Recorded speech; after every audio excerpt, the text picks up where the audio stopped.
So thank you మూర్తి గారు.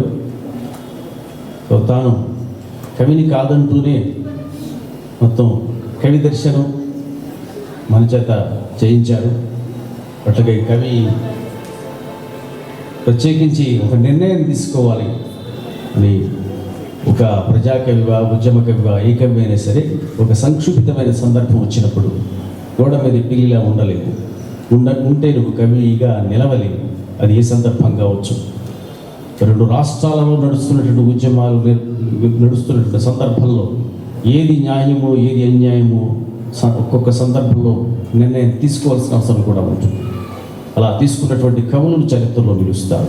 చెరబండరాజు ఉద్యమ కవిగా ముంజేతిని ఖండించిన నాపిడికిటి కత్తి వదల, ముంజేతిని ఖండించిన నాపిడికిటి కత్తి వదల, ఉరితాటికి పాటనిప్పి పల్లవినై పాడిస్తా, ఉరితాటికి పాటనిప్పి పల్లవినై పాడిస్తా. అలాంటి ఉద్యమ కవులు తారాడినటువంటి నేల మీద కలం పట్టుకొని మన కవిత్వం రాస్తున్నాం.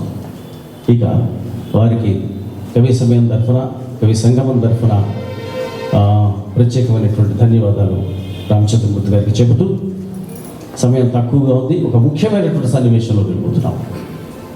మూర్తి గారు ఒక he didn't want at least one listener to be a mute listener, so he wanted to engage her to also. He made his attempt to say that what he was speaking to us, and so ఈ సందర్భంగా Salma, so మీ ముందున్నటువంటి Salma, she is not just a poet, she is a rebel. And Reader's Digest carried one article, 3 faces of one poet. She has 3 names. One is Rajati, the other one is Lokaya, and the third one is Salma. Salma is her pseudonym, and Rajati, as she was writing poetry right from the age of 14, she was a caged bird in her own home.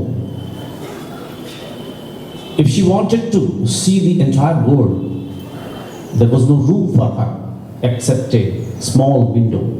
She would peep into window to find at least a few fellows are walking on the street, but the street would end with a symmetry there. Therefore, there were only a few walkers who took the road. She and her sister were thus confined, but she didn't want to be a caged bird. She started writing. She started to express herself, but she even opposed going into wedlock.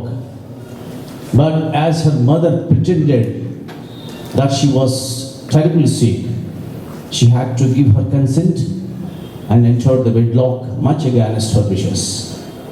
And there also, she was not permitted to write poetry.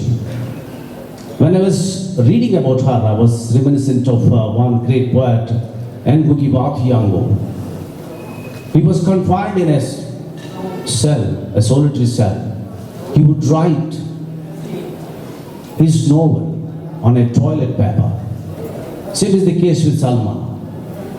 As she was prevented from writing, sometimes she would write and hide the piece of a poem under a pillow, under a bed, and her family members would find, and again bashing was there for her. So where did she hide her poetry? Where did she hide the manuscripts of her poetry? In a toilet where sanitary towels are stored. So a great poet we have with us.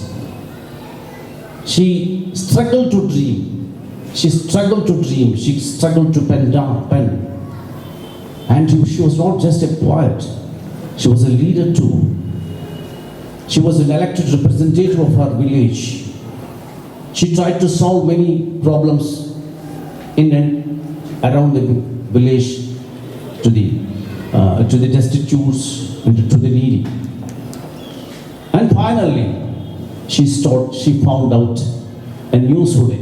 Her original name was Rajati, but her in-laws didn't like the name as it was not sounding much Islamic, and she was renamed as Ruqayya. And after that also, when she was prevented from writing poetry, she tried to have her another pseudonym called Salma. And she would send her poem, she would give her poems whenever her father would visit her home. And clandestinely, her father would post them to the literary magazines, or magazines like Anand the Vigajan and other journals. They would carry her poems, and they created furor. So almost she can be compared to another Kamala Das of this country, who braved to sacrifice her private world to pen poetry, to pen novels and all these things. So I tried to read a few of her poems, but most of her poems were available in Tamil, therefore I couldn't get them. But anyway, few of poems were translated into English, out of which I try to present you before one poem. Lake, ఒక సరస్సు అని ఒక కవిత్వం రాశారు. చెరువు, ఆ చెరువు ముఖం నిర్మలంగా ఉంటుంది. మన చెరువుని ఏం చేస్తుంటాం, ఆ చెరువు మీద ఉమ్ముతాం, చెరువు మీద ఒక యాస్ట్రేలో ఉండే పౌడర్ని తీసి యాస్ట్రోలో వేస్తాం, ఇంకా రకరకాల విసర్జనలు చేస్తాం. అన్నీ చేసిన తర్వాత అదేమి ప్రవాహం కాదురా బయటికి పంపించేయడానికి, అది నిశ్చలమైనటువంటి తటాకం. దాని మీద ఎందుకు అలా చేస్తావు? మరి చేసిన వాడు చేసినట్టుంటావా? మళ్ళీ ఏదో రోజున దాహం వేస్తుంది, రెండు చేతులు పెట్టుకెళ్ళి ఆ తటాకంలో మళ్ళీ దోసిలి పడతావు, సిగులిదా? బహుశా నాకు అక్కడితో పోయం ఎండ్ చేసిన తర్వాత పోయిట్స్తో అదే ప్రాబ్లం. ఒక పోయం ఎండ్ చేస్తే మనలో ఇంకో పోయంని రిక్రియేట్ చేస్తారు. ఆ ముఖం ఒక ఈ దేశంలోని స్త్రీ ముఖంలాగా అనిపించింది. మన ఈ స్త్రీని అన్ని రకాలుగా అవమానించి మళ్ళీ స్త్రీ దేవత అంటాం. ఎక్కడ స్త్రీ గౌరవించబడుతుందో అక్కడ దేవతలు ఆనందనాట్యం చేస్తారట. ఆనందనాట్యాలు క్యాట్ వాక్లు చేయక్కర్లేదు, అయినా మామూలుగా నడవగలిగితే చాలు. సో అలాంటి rebellious poet, and as Pablo Neruda rightly describes, poetry అంటే చెప్పేటప్పుడు poetry is nothing but poetry is rebellion. Poetry by itself is rebellion. కవిత్వమే తిరుగుబాటు. అలాంటి తిరుగుబాటు చేసి సో అనేకమైనటువంటి శృంఖలాలను తెంచుకుంటున్నటువంటి సల్మా మీ ముందుకు వస్తున్నారు. I request the poet with a great applause to speak on. Salma garu, please come.